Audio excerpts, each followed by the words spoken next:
ফ্যাসিবাদ বিরোধী বার্তায় পূর্ণ আড়ম্বরে উদযাপিত হবে বাংলা নববর্ষ। প্রথমবারের মতো থাকছে ইসলামী সাংস্কৃতিক সংগঠন। আমরা অতীতের মতো আমরা ভুল করবো না, যে ছায়ানটের সংস্কৃতিটা একমাত্র বাঙালির। সবাই যেটা সাপোর্ট করবে এরকম কিছু যেন তারা দেয়, সে জায়গা থেকে আমরা আবেদন জানিয়েছি, তারা শুনেছেন। বকেয়ার প্রচলন কমায় নববর্ষে জৌলুস নেই হালখাতা আয়োজনে। টালিখাতার বিক্রি কম, আপ্যায়নের আমেজও সীমিত। বাকি এটা কমে যাওয়াতে আমাদের পয়লা বছর টোটালি এখন কমে গেছে। এখন রানিং এ সবাই হালখাতা করে, যে কয়েকটা দোকানদার করে। বাড়তি চাহিদায় নিষেধাজ্ঞা ভেঙে পদ্মা মেঘনায় ইলিশ শিকার। পহেলা বৈশাখে চড়া দামের আশায় বেপরোয়া অসাধু জেলেরা। উত্তরাঞ্চলে ভুট্টার বাম্পার ফলন জনপ্রিয় হচ্ছে রবি শস্যের বিকল্প হিসেবে। গুরুত্বপূর্ণ ভূমিকা কৃষি অর্থনীতিতে।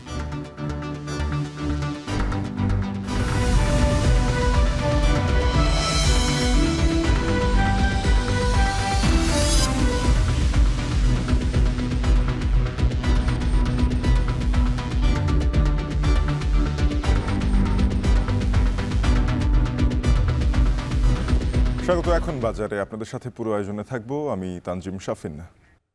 বাংলা নববর্ষ 1432 বরণের প্রস্তুতি সম্পূর্ণ। ছায়ানট ও চারুকলা আয়োজন করেছে ঐতিহ্যবাহী অনুষ্ঠান। সেখানে অংশ নেবে সব ধর্ম, বর্ণ ও দেশের 28টি জাতির মানুষ। চারুকলা ফিরেছে তার শেকড়ে। শোভাযাত্রার নাম দিয়েছে বর্ষবরণ আনন্দ শোভাযাত্রা। 21টি মোটিফে থাকবে বৈচিত্র্য, আর চোখে পড়বে ফ্যাসিবাদের আগ্রাসন বিরোধী বার্তা। প্রথমবারের মতো অংশ নিচ্ছে ইসলামিক সাংস্কৃতিক সংগঠন। আয়োজকরা বলছেন থাকবে ঐক্যের বার্তা ও শান্তির আহ্বান। শাহাদাত অবঢের প্রতিবেদন।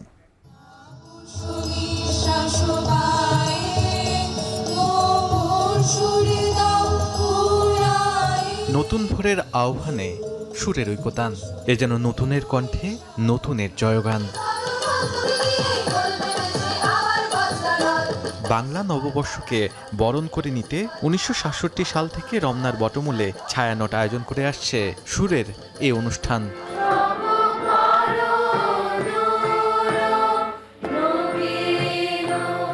এবারও সেই ধারাবাহিকতায় চলছে শেষ মুহূর্তের সুর, তাল ও লয়ের প্রস্তুতি। এবারের শিল্পীদের মধ্যে তরুণরাই বেশি। বরং এত বছর ধরে আমরা যেভাবে করে আসছি সেই ধারাটাকে বিভিন্ন গানের মাধ্যমে, আবৃত্তির মাধ্যমে, পাঠের মধ্য দিয়ে নতুন করে করা।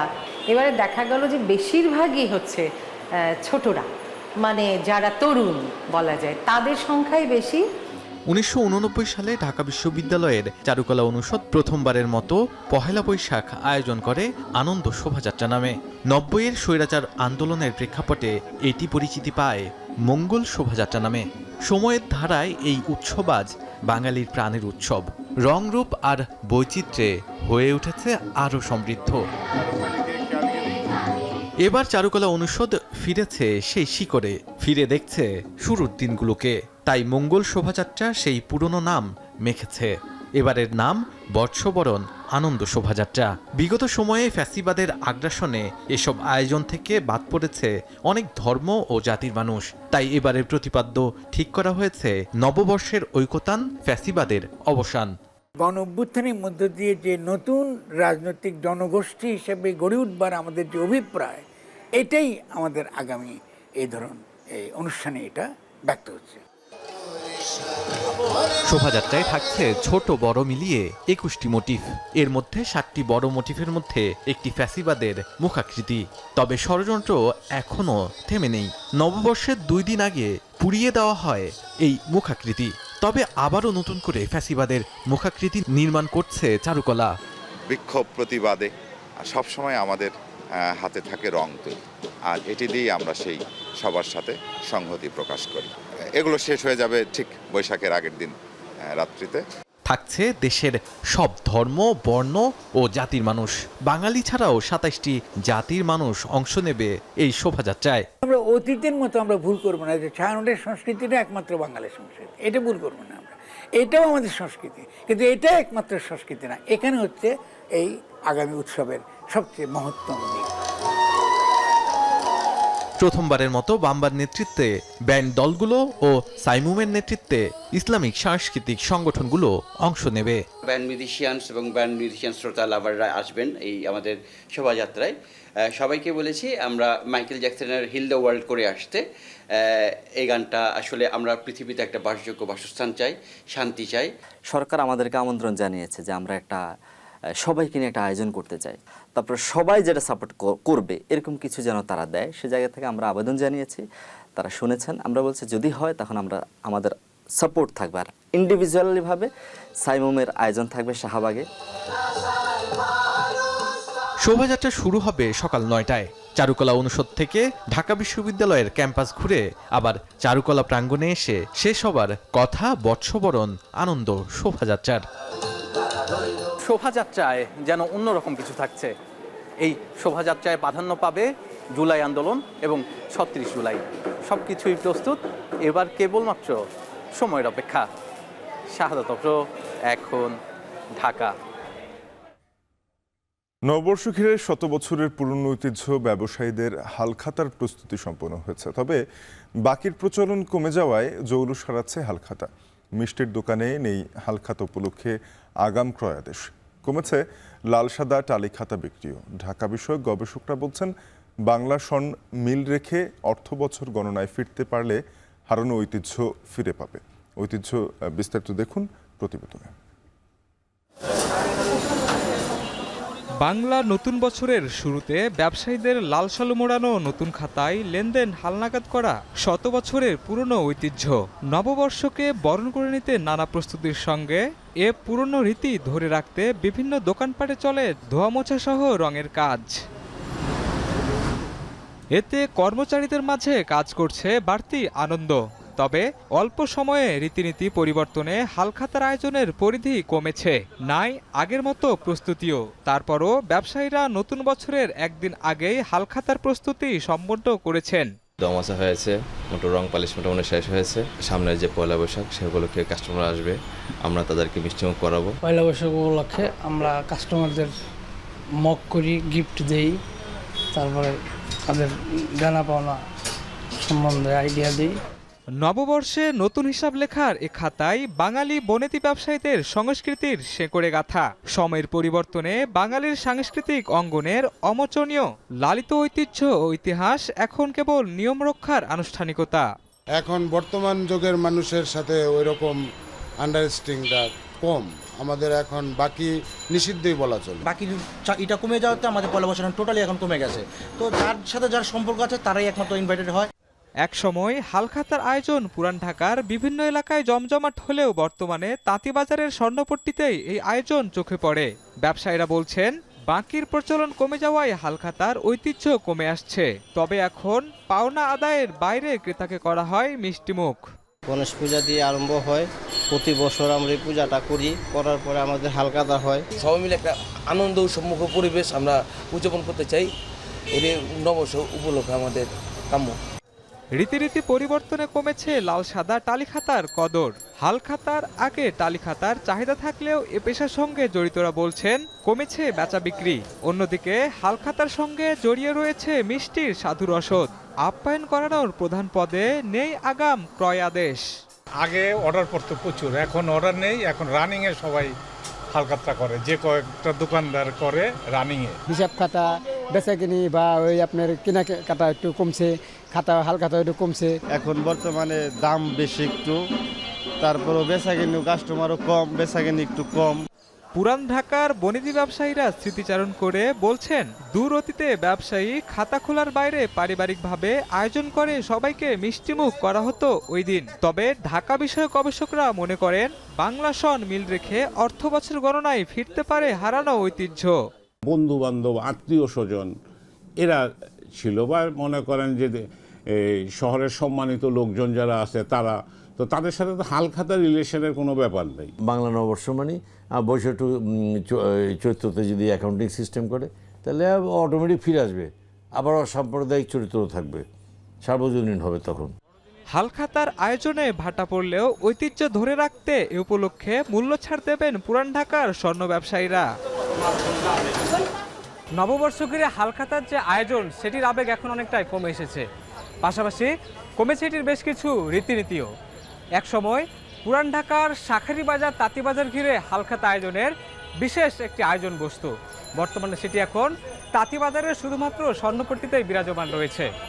কমেছে এটির অনেক জৌলুসও। ঢাকা বিষয়ক গবেষকরা বলছেন, প্রাচীনতম বাঙালিদের এই ঐতিহ্যকে ধরে রাখতে হলে সরকারের উদ্যোগ গ্রহণের প্রয়োজন রয়েছে। শাহিনুল ইসলাম সাগর, এখন, ঢাকা। পহেলা বৈশাখার হালখাতা ওতপ্রোতভাবে জড়িত।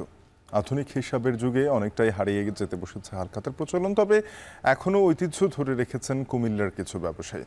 এদিন পুরনো হিসাব চুকিয়ে নতুন বছরের হিসেব খুলবেন হালখাতায়। তাই তো সেই হালখাতা তৈরিতে ব্যস্ত সময় পার করতে দেখা গেছে কুমিল্লার বাইন্ডিং প্রতিষ্ঠানের কর্মীদের। একই অবস্থা আমন্ত্রণপত্র তৈরির প্রিন্টিং দোকানেও। মাসুদ আলমের প্রতিবেদনে থাকছে বিস্তারিত। পুরনোকে ঝেড়ে পেলে নতুন বছরের সাথে হয় হিসেবের হালনাগাদ। নতুন হিসেব লিপিবদ্ধ করতে দরকার লাল মলাটের হালখাতা। কুমিল্লা এ হালখাতা তৈরির দোকানে এখন বেশ ব্যস্ততা। জাবেদা, খতিয়ান, টালিখাতা, বনবুক সহ নানা ধরনের খাতা তৈরি হচ্ছে।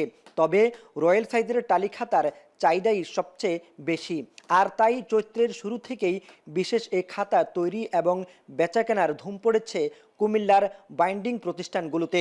শুভ হালখাতা হিসেবে আমরা এটা পয়লা বৈশাখে প্রত্যেকটা কাস্টমারকে আমরা দাওয়াত করি, পুরান হিসাব শেষ করি, নতুন হিসাবের শুরু হয়।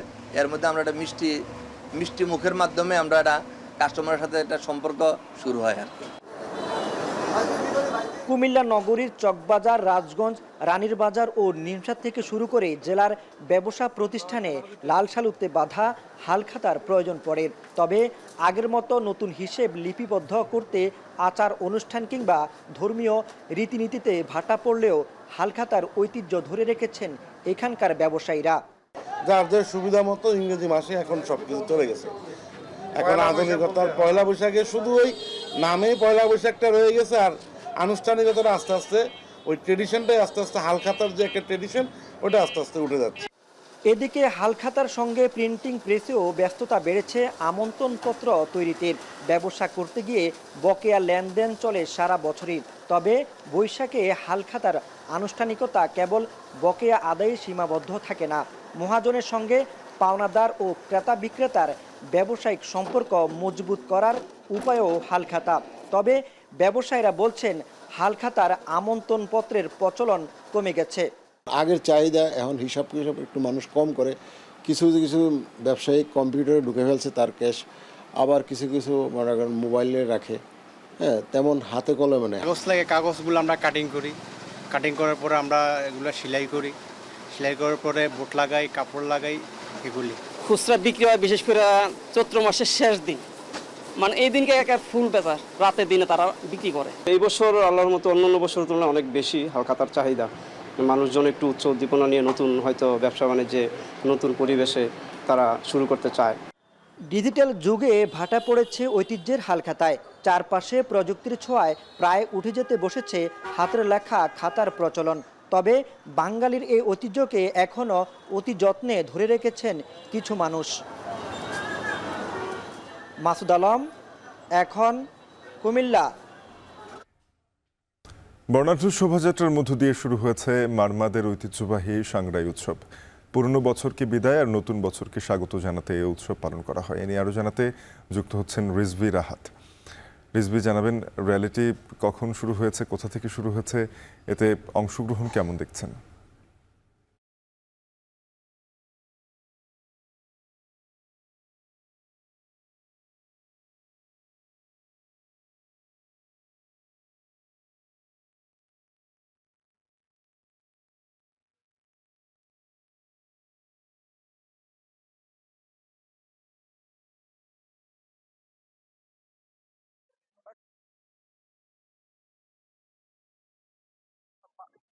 উৎসবপ্রিয় পাহাড়িরা কিন্তু সারা বছরই কিন্তু উৎসবে পেতে থাকে। তো বিশেষ করে যে বাংলার নববর্ষ বা মারমাদের যে সাংরাই উৎসব উপলক্ষে কিন্তু বিভিন্ন পাহাড়ের যে পাড়াগুলোতে কিন্তু পলাতা আয়োজন হয়েছে।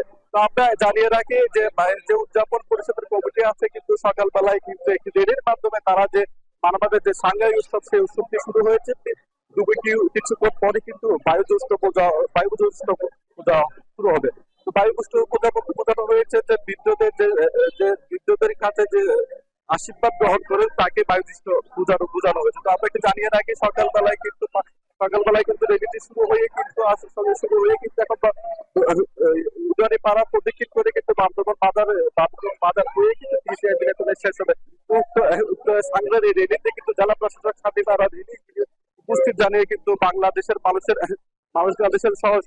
সকল মানুষকে কিন্তু শুভেচ্ছা জানিয়েছে। তো আমরা এখানে উদযাপন পরিষদের সাধারণ সম্পাদক সভাপতি সুমন মান্নার সাথে কথা বলেছিলাম। তিনি আমাদেরকে যেমনটা জানিয়েছেন, তারা এই সাংগ্রাইকে ঘিরে কিন্তু তারা আসলে 7 দিন ব্যাপী নানা আয়োজন হাতে নিয়েছেন। তো জানিয়ে রাখি আজকে রেলি আবার রাতের বেলা কিন্তু পিঠা উৎসবের একটি আয়োজন রয়েছে। তো বিষয়টি যেমনটি আমরা জানিয়েছিলাম যে কয়েকটি পাড়াগুলো দেখেছিলাম, পাড়াগুলোতে আসলে উপস্থিত এলাকাবাসীগুলো কিন্তু বিভিন্ন আয়োজন করে থাকে। তো সারা পাড়াতে কিন্তু এখন প্রত্যেক পাড়া থেকে শুরু করে বিভিন্ন যে পাড়াগুলো রয়েছে সেই পাড়াগুলোতে কিন্তু এখন পুরো পাহাড়ি জনগোষ্ঠী কিন্তু উৎসবে মেতে উঠেছে। আপনাকে কিছু জানিয়ে রাখি, এই রেলিতে কিন্তু ভারতীয় যে জাতিগোষ্ঠী রয়েছে সে ভারতীয় জাতিগোষ্ঠী কিন্তু অংশগ্রহণ করেছে।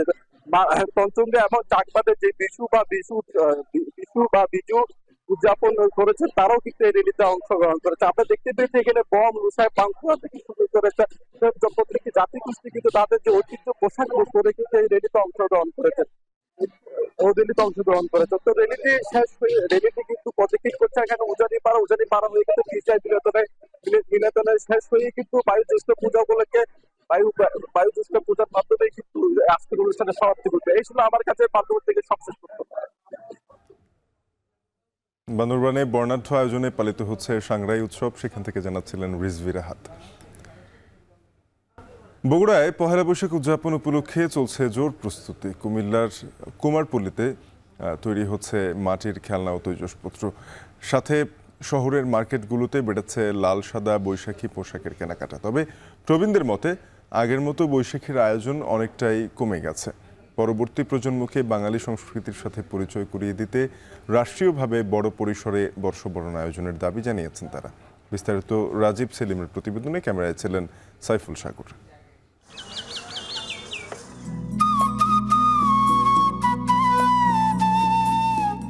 সূর্যের ক্ষিপ্রতার মধ্য দিয়ে আবহাওয়া দিচ্ছে বৈশাখের আগমনী বার্তা। সবুজ পাতায় ঢেকে সতেজ হয়েছে প্রকৃতি। ঋতুর এই পরিবর্তনের সাথে বাংলা নতুন বর্ষবরণে চলছে নানান প্রস্তুতি। বৈশাখী মেলায় বিক্রির জন্য মাটির খেলনা সহ বিভিন্ন তৈজসপত্র তৈরিতে ব্যস্ত বগুড়ার কুমারপল্লী। শেষ সময়ে চলছে রঙের কাজ। একই সাথে ব্যস্ততা বেড়েছে বগুড়ার দুপচাচিয়া উপজেলার খোলাস গ্রামে। এখানে তৈরি হওয়া মাটির বাঁশি, কাঠের গাড়ি সহ এসব খেলনার চাহিদা রয়েছে দেশ জুড়ে। ঢাকা, খুলনা, বরিশাল সব জায়গায় যায়। মাটির খেলনা, পাখি, তারপরে হচ্ছে ফুল, এলা বিক্রি করা হয়। বাঁশি আছে।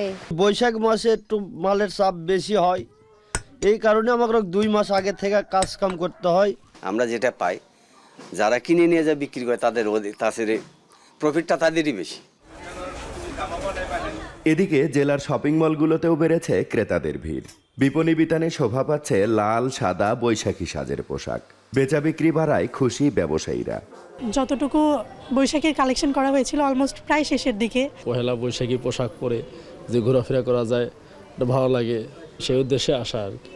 এছাড়া বৈশাখী মেলায় প্রদর্শন করার জন্য প্রস্তুত হচ্ছে গ্রামাঞ্চলে ব্যবহৃত বিলুপ্ত হয়ে যাওয়া জিনিসপত্রের সংগ্রহশালা। কলের গান, মাতুল, জোয়াল, হারিকেন সহ প্রায় শতাধিক হারিয়ে যাওয়া জিনিসপত্র রয়েছে লোকসংস্কৃতি সংগ্রহশালায়। যদিও আমাদের আধুনিকতার ছোঁয়া অবশ্যই থাকবে, কিন্তু ভবিষ্যৎ প্রজন্মকে দেখানোর জন্য আমরা এই সংগ্রহশালাটা করেছি। এত সব আয়োজন থাকলেও বর্ষবরণের তৃপ্তি নেই প্রবীণদের মাঝে। তারা বলছেন আগের চেয়ে বৈশাখী মেলার পরিধি কমেছে। আগের মতো বড় পরিসরে বর্ষবরণের আয়োজন করতে রাষ্ট্রীয়ভাবে উদ্যোগ নেয়ার দাবি জানান এই কবি। সংস্কৃতিকে যদি আপনি জিইয়ে না রাখেন, জীবন্ত করে না রাখেন, কারা এটা করবে? এখন এটা লোক প্রশাসন অথবা রাষ্ট্রীয় প্রশাসন যাদের উপর দায়িত্ব দেওয়া হয়, তারা এক ছোটোখাটো একটা জায়গায় করে ওইটা পালন করে তারা দেখালো, কিন্তু ওইভাবে গড়ে ওঠেনি কোনো মানুষ। বৈশাখী মেলার আয়োজনে গ্রামীণ অর্থনীতিতে কয়েক কোটি টাকা হাত বদল হবে বলে মনে করেন সংশ্লিষ্টরা। রাজীব সেলিম, এখন। বগুড়া। পহেলা বৈশাখ সামনে রেখে নিষেধাজ্ঞা অমান্য করে চাঁদপুরের পদ্মা মেঘনায় ইলিশ ধরতে নেমেছে অসাধু জেলেরা। অন্যান্য সময়ের তুলনায় বৈশাখে ইলিশের দাম কয়েক গুণ বেশি থাকায় বেপরোয়া হয়ে উঠছে তারা। কিছু অসাধু আইন শৃঙ্খলা বাহিনীর সদস্যের অর্থের বিনিময়ে প্রকাশ্যে তুলছে মাছ ধরা ও বিক্রি, অথচ জাটকা রক্ষায় নদীতে চলছে সকল ধরনের মাছ ধরায় 2 মাসের নিষেধাজ্ঞা কার্যক্রম। তালহা জুবাইরের প্রতিবেদনে থাকছে বিস্তারিত। এটি সদর উপজেলার বিষ্ণুপুর এলাকার একটি মাছ ঘাটের চিত্র। আড়তদার আর ক্রেতা বিক্রেতার হাকডাকে বেশ মুখরিত থাকে সকাল থেকে দুপুর পর্যন্ত। জাটকা সহ নদীর নানা ধরনের মাছ বিক্রি হচ্ছে হরদম। পহেলা বৈশাখ ঘিরে ইলিশের চাহিদা বেড়েছে কয়েক গুণ, তাই জেলেরাও বাড়তি লাভের আশায় নদীতে নামছে ইলিশ ধরতে।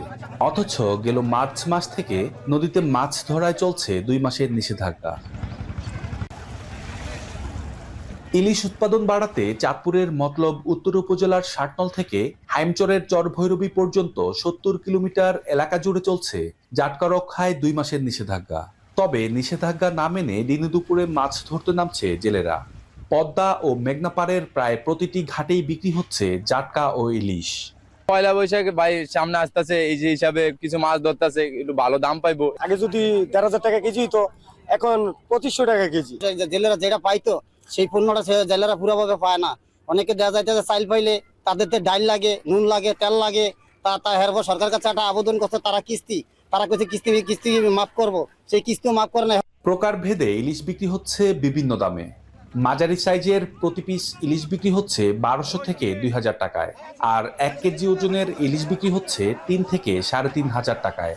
অনেক জেলে হয়তো আইনি মামলার ভয়ে নদীতে নামে না, কিন্তু দেখা যায় কিছু কিছু অসাধু জেলে নামে, যার কারণে দেখা গেছে আমাদের এই বিশেষ করে 1/3 জেলে 3 ভাগের 1 ভাগ জেলে প্রায় নদীতে মাছ ধরতে যায়। এ কারণে আমাদের এই জাটকা রক্ষা কার্যক্রমটা আমাদের কিছুটা হলো ফলপ্রসূ হচ্ছে না। জাটকা রক্ষায় প্রতিনিয়ত নদীতে অভিযান চালানো হচ্ছে বলে জানিয়েছেন নৌ পুলিশ। আর জাটকা রক্ষায় আইন প্রয়োগের পাশাপাশি মানুষকে আরো সচেতন হওয়ার আহ্বান জানালেন জেলা প্রশাসক।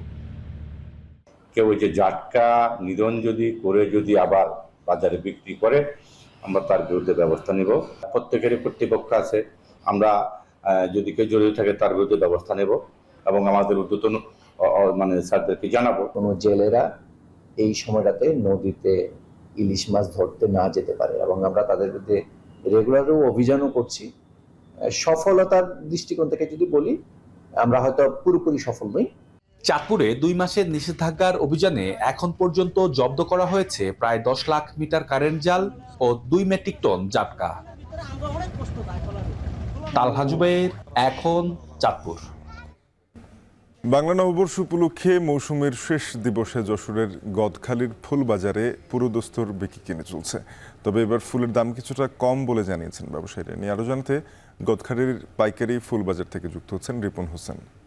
রিপন, জানাবেন ফুল কেমন দামে বিক্রি হচ্ছে, ফুলের ক্রেতা কি পরিমাণ আছে?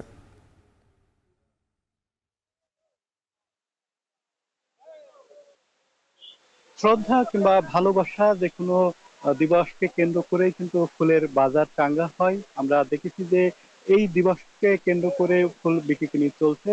আমরা সকাল থেকে এই পাইকারি বাজারে রয়েছি, তবে গত বছরের তুলনায় এবছর আজকে ফুলের দাম কিছুটা কম রয়েছে। আমরা বাজার ঘুরে দেখেছি যে গোলাপ ফুলগুলো রয়েছে, সেই গোলাপ ফুল 2 টাকা থেকে শুরু করে 5 টাকা পর্যন্ত বিক্রি হয়েছে এবং গাঁদা ফুল একেবারেই দাম কম।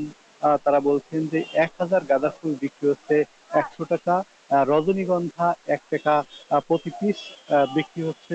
এছাড়া জারবেরা যে ফুলটি রয়েছে সেটি 4 টাকা থেকে 8 টাকা পর্যন্ত বিক্রি হচ্ছে। অন্যান্য যে ফুল রয়েছে সে ফুলের দামটাও কিন্তু গত বছরের তুলনায় কিছুটা কম রয়েছেন। যারা ক্রেতা রয়েছেন তারা বলছেন যে তারা খুবই কম দামে তারা ফুল কিনতে পারছেন। তবে যারা বিক্রেতা রয়েছে, চাষি রয়েছেন, তারা যেটি বলছেন যে সারা বছর ফুল চাষ হলেও এই যে দিবসকে কেন্দ্র করে ফুলের মৌসুম, এটি শেষ মৌসুম তাদের, অর্থাৎ দিবস বাংলা নববর্ষ যে দিবস সেটি ফুল বিক্রি হয়ে থাকে সেটি শেষ, কিন্তু এই সময়টা এসে তারা খুবই কম দামে ফুল বিক্রি করতে পারছেন। এক্ষেত্রে তারা আসলে চিন্তার ভাঁজ রয়েছে। তারা বলছেন যে লাভের পরিবর্তে কিছুটা ক্ষতিগ্রস্ত তারা হতে পারে। সামনে যে সারা বছর ফুল বিক্রি হয় সে সময় কিছুটা কম দামে ফুল বিক্রি হলেও এই দিবসকে কেন্দ্র করে কিন্তু প্রতি বছর ফুলের দাম কিছুটা বাড়ে, তবে এবছর খুব বেশি বাড়েনি। তারা বলছেন যে অন্য বছরের তুলনায় অর্থাৎ গত বছরের তুলনায় এবছর ফুলের দাম অর্ধেক রয়েছেন। যারা ব্যবসায়ী রয়েছেন তারা বলছেন যে এখান থেকে বিভিন্ন স্থানে তারা ফুল পাঠান, দেশের সার্বিক অবস্থা বিবেচনা করে ফুলের দাম কি আসলে নির্ধারণ হয় এবং ফুলের যে উৎপাদন সেটি বেশি রয়েছে এবং বাজারে সরবরাহ বেশি রয়েছে, সে কারণে ফুলের দামটি কিছুটা কম রয়েছে বলে জানিয়েছেন। আরেকটি কথা যে এবছর গরমের প্রভাবটা বেশি রয়েছে এবং যে ফুলের উৎপাদন সেটি বৃদ্ধি পেয়েছে, সে কারণে কিন্তু দামটা কিছুটা কম রয়েছে। তবে যে ফুল বিক্রি হচ্ছে সারা বছরই বিক্রি হয়, যে বাংলা নববর্ষের প্রিয়জনকে ফুল উপহার দেবেন সেই গোলাপ, দারবেরা, গাঁধা, গ্ল্যাডিওলাস এই সমস্ত ফুল কিন্তু বিক্রি হচ্ছে। চন্দ্রমল্লিকাও বিক্রি হচ্ছে। নতুন একটি ফুল এসছে নন্দিনী, সেটিও এই বৈশাখে ভালো দামে বিক্রি হচ্ছে বলে জানিয়েছেন যারা এখানকার চাষি রয়েছেন তারা। সব মিলে ফুলের বিক্রি কিনি চলছে। সামনের দিনগুলোতে ফুলের দিন যে ফুল বিক্রি কিনি সেটি চলছে। আমরা দেখেছি যে ব্যবসায়ীরা বলছেন যে এই ফুল আগামীকাল হয়তো প্রিয়জনের হাতে চলে যাবে। তবে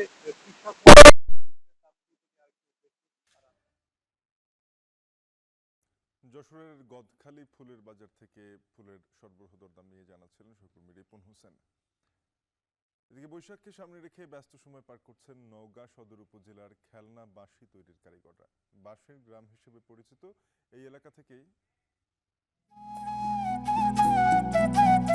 নওগাঁ সদর উপজেলার সবুজে ঘেরা দেবীপুর গ্রাম, যা বাঁশির গ্রাম নামে পরিচিত। গত 4 দশক ধরে এখানকার 2 শতাধিক পরিবার তৈরি করছেন খেলনা বাঁশি।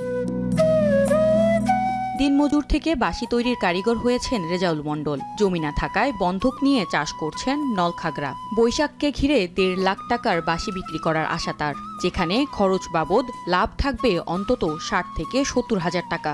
গতবারের তুলনায় এবারে একটু দামে বেশি হচ্ছে, আর একটু যদি বেশি হয় তাহলে আমাদের জন্য ভালো হয়।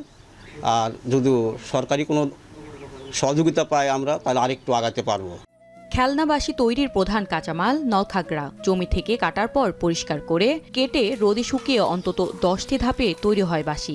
এক একটি বাঁশি তৈরিতে খরচ পড়ে 1.5 টাকা থেকে 5 টাকা পর্যন্ত। পাইকারি বাজারে বিক্রি হয় 2 থেকে 7 টাকায়। গৃহবধূরা বাঁশির সৌন্দর্য বাড়াতে রঙিন কাগজ আর বেলুন পেঁচিয়ে আয় করছেন বাড়তি অর্থ। 1000 বাঁশি পেঁচলে 180 টাকা পাওয়া যায়। একই দেশ চললে সংসার চালান হয়। বাঁশির দাম একটু বাড়ছে, কিন্তু মজুরিটা বাড়েনি আর কি।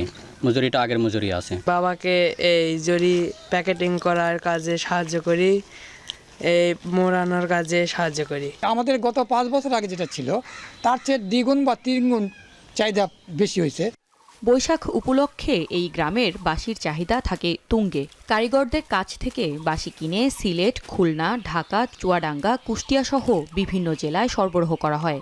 স্থানীয় পাইকাররা জানান, শুধু বৈশাখকে কেন্দ্র করে প্রায় 2 কোটি টাকার বাঁশি তৈরি হবে দেবীপুর গ্রামে। প্রায় প্রতি বছর 1.5 থেকে 2 কোটি টাকার মতো এই বাঁশিটা বিক্রি করা যায়। এ থেকে অনেক মুনাফা আশা করা যায়। বাঁশির মতো কুটির শিল্পকে এগিয়ে নিতে প্রয়োজন সরকারি সহায়তা। স্বল্প সুদে ঋণসহ প্রশিক্ষণের উদ্যোগ নেওয়ার কথা বলছেন বিসিক কর্মকর্তা। নারী উদ্যোক্তা হয় সেক্ষেত্রে 5% সরল সুদে আমরা তাদেরকে ঋণ সুবিধা দিই, খুব সহজ শর্তে আমরা দিই। এবং যদি পুরুষ উদ্যোক্তা হয় 6% সুদে আমরা সহজ শর্তে তাদেরকে আমরা ঋণ দিতে পারি। বছরে এই গ্রাম থেকে প্রায় 20 কোটি পিস বাঁশি তৈরি হয়। এখন নওগাঁ। কিশোরগঞ্জের হাওরের চরাঞ্চল এখন সোনালী রঙে টাঙানো। গত কয়েক বছরে কৃষকরা ভুট্টা চাষে ঝুঁকছেন, যেখানে উৎপাদন খরচ কম, লাভ বেশি এবং বন্যা কিংবা খরার ভয়ও নেই। এবারও ফলন ভালো হয়েছে। কৃষি সম্প্রসারণ অধিদপ্তর বলছে এই অঞ্চলে কৃষি অর্থনীতিতে গুরুত্বপূর্ণ অবদান রাখবে এই সোনালী ফসল। কিশোরগঞ্জ প্রতিনিধি মশিউর কায়েসের প্রতিবেদন। রোদের ঝিকিমিকিতে হাওরের প্রান্তরে যেন মিটিমিটি হাসছে সোনালী ভুট্টার শাড়ি। দূর থেকে দেখলে মনে হয় রোদে শুকাতে দেয়া হয়েছে একরাশ কাঁচা সোনা।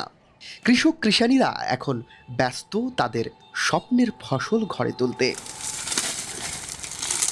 কালের স্রোতে পাল্টে গেছে ঘোড়া উতরা, হারিয়েছে তার ভয়াল যৌবন। জেগে উঠেছে চর, আর সেই চরেই শুরু হয়েছে জীবনের নতুন অধ্যায়।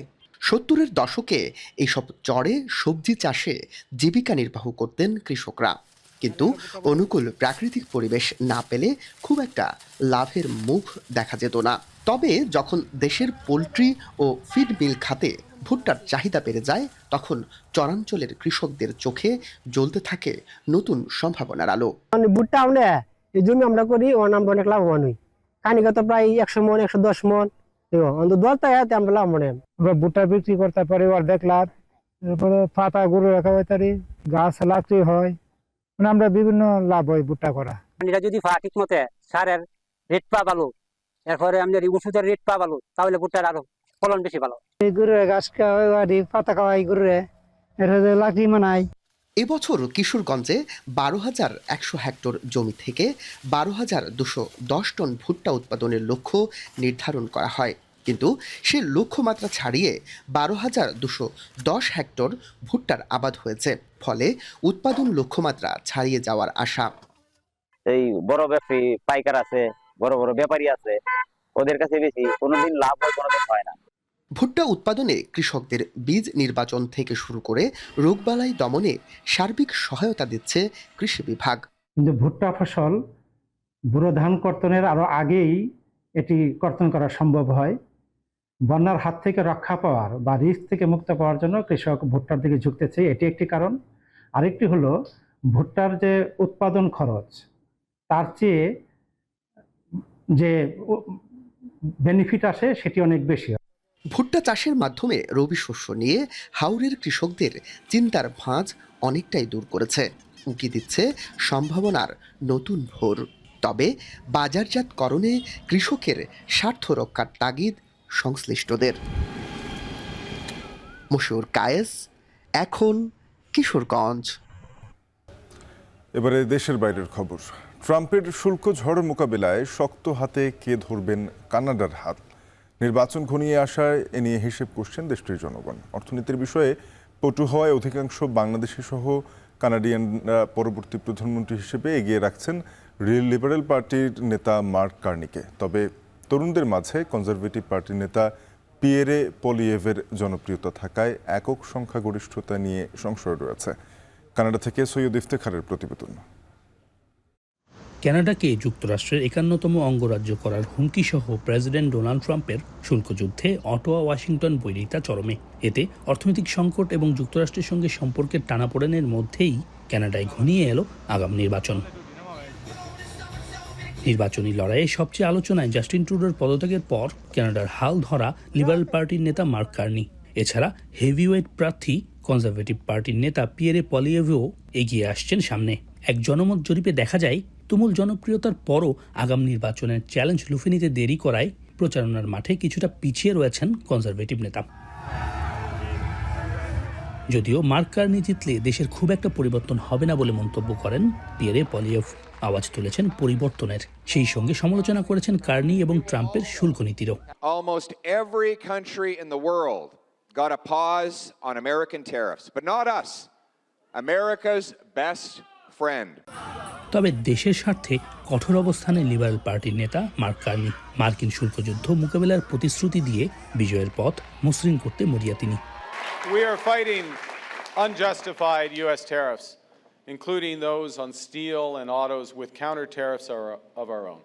And those are designed to cause maximum pain in the United States, but have only a minimal impact here in Canada. Bank of England এবং ব্যাংক অফ কানাডার সাবেক গভর্নর হওয়ায় অর্থনীতির স্বার্থে মার্ক কার্নিকে এগিয়ে রাখছেন বেশিরভাগ বাংলাদেশি ক্যানাডিয়ান। এমনকি মার্কিন শুল্কযুদ্ধ মোকাবেলায় তিনি যোগ্য প্রার্থী বলে মনে করছেন তারা। এখন পর্যন্ত যেই পরিসংখ্যান এবং গুঞ্জন শোনা যাচ্ছে, লিবারেল পার্টি আবারও উইন করবে। হয়তো ব্যবধানটা আগের মতো হবে না, but most probably liberal party is gonna coming to the power again in Canada. আগামী 28 এপ্রিল ভোটের মাধ্যমে জানা যাবে কে হচ্ছেন কানাডার পরবর্তী প্রধানমন্ত্রী।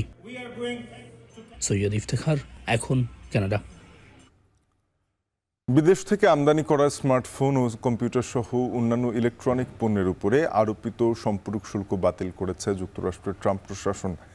এসব পণ্যের অধিকাংশই চীন থেকে আমদানি করত ওয়াশিংটন। শুক্রবার এক তালিকা প্রকাশ করে যুক্তরাষ্ট্রের কেন্দ্রীয় সংস্থা কাস্টমস অ্যান্ড বর্ডার পেট্রোল জানায়, অধিকাংশ দেশের উপর প্রেসিডেন্ট ট্রাম্প যে 10% শুল্ক বসিয়েছেন, ইলেকট্রনিক পণ্যে তা কার্যকর হবে না। এমনকি চীন থেকে আমদানি করা ইলেকট্রনিক পণ্যেও থাকছে না চড়া শুল্ক। সিপিবির তালিকায় থাকা 20টি ক্যাটাগরির মধ্যে আছে laptop, computer, disk drive, semiconductor, memory chip, flat panel display ইত্যাদি। ট্রাম্প প্রশাসনের এই সিদ্ধান্তে বড় ধরনের আর্থিক ক্ষতির হাত থেকে বেঁচে যাবে ডেল ও অ্যাপেলের মতো নামধারী প্রতিষ্ঠানগুলো। শুরু থেকেই এই প্রতিষ্ঠানগুলো বিদেশ থেকে আমদানি করা যন্ত্রাংশের উপরে নির্ভরশীল। যুক্তরাজ্যের বার্মিংহামে প্রায় 8 সপ্তাহ ধরে পরিচ্ছন্ন কর্মীদের চলমান ধর্মঘটে ফুটপাতে জমেছে হাজার হাজার টন আবর্জনা।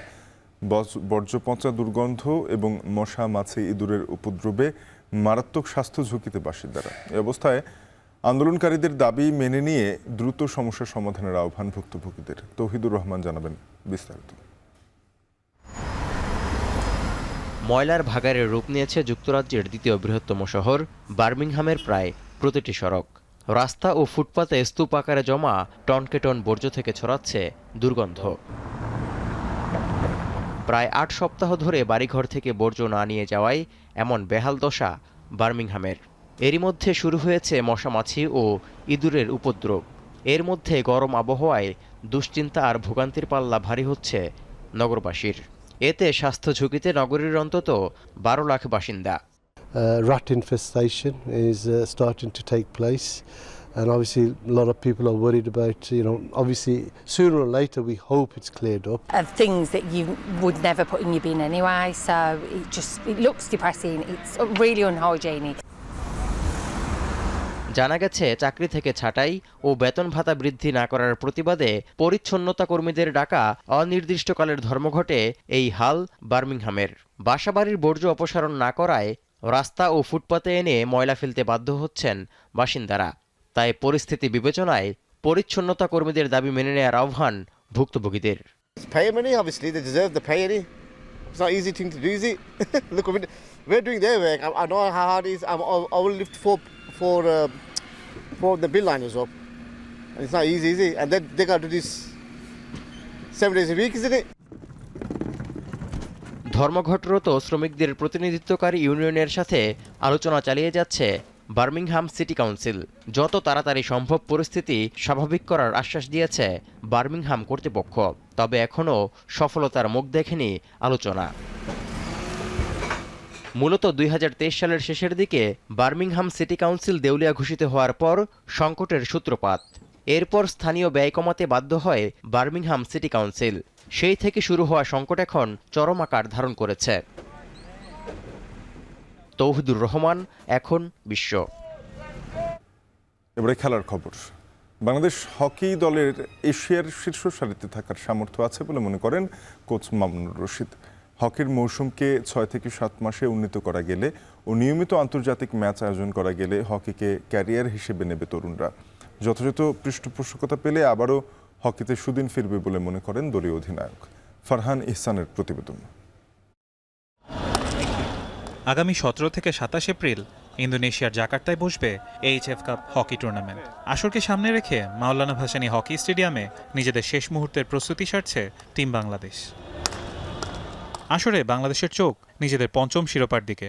সেই লক্ষ্যে 16 দিনের ক্যাম্প করেছে লাল সবুজের প্রতিনিধিরা। চূড়ান্ত করা হয়েছে 18 সদস্যের দল। দলে নতুন 2 মুখ থাকলেও 18 জনের বোঝাপড়া নিয়ে সন্তুষ্ট অধিনায়ক পুষ্কার মিমো। ফিটনেস নিয়ে সন্তুষ্টি থাকলেও ম্যাচ প্র্যাকটিস নিয়ে অধিনায়কের কণ্ঠে ঝরেছে আক্ষেপ। কোনো দেশের সাথে যদি আমরা প্রস্তুতি ম্যাচ খেলতে পারতাম তাহলে টুর্নামেন্টে হয়তো আমরা আরও ভালো কিছু আশা করতে পারতাম। শুরু থেকে আমরা প্রথমে ফিজিক্যালের দিকে একটু কনসার্ন ছিলাম এবং কোচিং স্টাফও তাই করছিল আমাদের সাথে। ফিজিক্যালি আর কি ফিটনেসের উপর বেশি চাপ দিয়েছে। তো মাঝখানে আমরা টেকনিক্যালি করছি, তারপরে লাস্টের দিকে আমরা কিছু প্র্যাকটিস ম্যাচ খেলছি এয়ারফোর্সের সাথে। তো আশা করি আমাদের কমিউনিকেশন এবং বন্ডিং সবার সাথে সবার এটা আশা করি আমাদের ভালো আছে। তো আমরা টুর্নামেন্টে এটার ভালো ফল আশা করি। টুর্নামেন্টে প্রাথমিক পর্বে বাংলাদেশের প্রতিপক্ষ কাজাকিস্তান, শ্রীলঙ্কা, থাইল্যান্ড ও ইন্দোনেশিয়া। তবে আসরে বাংলাদেশের মাথা ব্যথার কারণ হতে পারে শক্তিশালী ওমান। তাদের জন্য আলাদা করে ছক কষছে বাংলাদেশ। আসলে আমরা সব প্রতিপক্ষকে শক্ত হিসেবে ধরে নিচ্ছি, তারপরে আমরা বিশেষ করে ওমান একটু বেশি আমাদের জন্য বেশি শক্ত প্রতিপক্ষ। তো আমরা ওদের সাথে ওদের ব্যাপারে আমরা ভিডিও অ্যানালাইজ করছি। আমরা প্রত্যেক দিন সন্ধ্যার পর বসি আমরা সবাই টিম মিটিংয়ে। তো কিছু আমরা টিমের ভিডিও দেখছি। তো আশা করি এটার ফল আমরা পাবো টুর্নামেন্টে।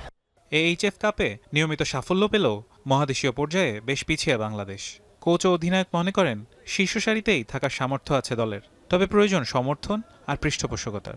বাংলাদেশ এশিয়া 6-এর মধ্যে থাকার মতো টিম। ডোমেস্টিক স্ট্রাকচারটাকে আরও ভালোভাবে সাজাতে হবে, আমাদের নাম্বার অফ প্লেয়ার পাইপলাইনে তৈরি করতে হবে। এখন হকি সিজনটা হয়ে গিয়েছে 2 থেকে 3 মাস, এটাকে যদি 6-7 মাস করা যায় তাহলে হকি প্লেয়াররা আরও এটাকে একটা ক্যারিয়ার হিসেবে নিতে পারে। ইন্টারন্যাশনাল ম্যাচ খেলা আমাদের খুবই কম হয়, আমরা একটা টুর্নামেন্টে যা খেলি তারপরে আমাদের কোনো প্র্যাকটিস বা ফ্রেন্ডলি ম্যাচের কোনো সুযোগ থাকে না। এর পিছনে মেন কারণ হলো যে আমাদের ফান্ডিংয়ের সমস্যা। ফেডারেশনের যথেষ্ট ফান্ড নাই যে আমাদের বাইরে গিয়ে কোনো ম্যাচ খেলি বা কোনো টিমকে এখানে এনে খেলাই। দেশের হকির জৌলুস হারিয়েছে অনেক আগেই। ঘরোয়া লিগে মনোযোগ বাড়ালে আন্তর্জাতিক পর্যায়ে সাফল্য নিয়মিত ধরা দেবে বলে অভিমত সবার। ফারহান ইসান, এখন, ঢাকা। শেষ করব এখন বাজার, যাবার আগে শিরোনামগুলো জানাবো আরও একবার। ফ্যাসিবাদ বিরোধী বার্তায় পূর্ণ আড়ম্বরে উদযাপিত হবে বাংলা নববর্ষ। প্রথমবারের মতো থাকছে ইসলামী সাংস্কৃতিক সংগঠন। আমরা অতীতের মতো আমরা ভুল করবো না, যে ছায়ানটের সংস্কৃতিটা একমাত্র বাংলাদেশ। সবাই যেটা সাপোর্ট করবে এরকম কিছু যেন তারা দেয়, সে জায়গা থেকে আমরা আবেদন জানিয়েছি, তারা শুনেছেন। বকেয়ার প্রচলন কমায় নববর্ষে জৌলুস নেই হালখাতা আয়োজনে। টালি খাতার বিক্রি কম, আপ্যায়নের আমেজও সীমিত। বাকি এটা কমে যাওয়াতে আমাদের পয়লা বছর টোটালি এখন কমে গেছে। এখন রানিং এ সবাই হালখাতা করে, যে কয়েকটা দোকানদার করে। বাড়তি চাহিদায় নিষেধাজ্ঞা ভেঙে পদ্মা মেঘনায় ইলিশ শিকার। পহেলা বৈশাখে চড়া দামের আশায় বেপরোয়া অসাধু জেলেরা। হাওড়াঞ্চলে ভুট্টার বাম্পার ফলন, জনপ্রিয় হচ্ছে রবি শস্যের বিকল্প হিসেবে। গুরুত্বপূর্ণ ভূমিকা কৃষি অর্থনীতিতেও।